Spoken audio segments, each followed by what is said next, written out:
Tepangkeun Nabi Abdi Sinta Paramita, Yesa Fitri, Putri Renaldi, Putri Anggraini, Delia Karina, Remi Mariska, Bayi Silvi Grena Anastasia.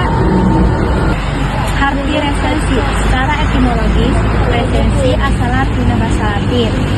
Nyaeta tina kecap revinder atau recension. Resensi nyaeta eusi anu mangrupa tinimbangan kualitas hiji buku.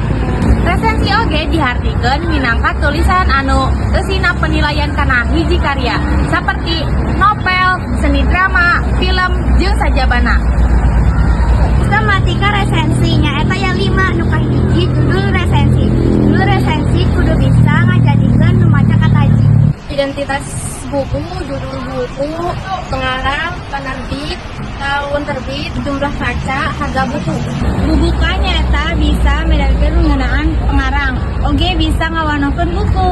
Eusi resensi bisa dimimitian ku sinopsis saterusna mere katinimbangan ngeunaan keonjoyan sarta punjulna buku. Panutup nyaeta tinimbangan kanu maca. Naha eta buku teh pantes pikeun dibaca atawa henteu.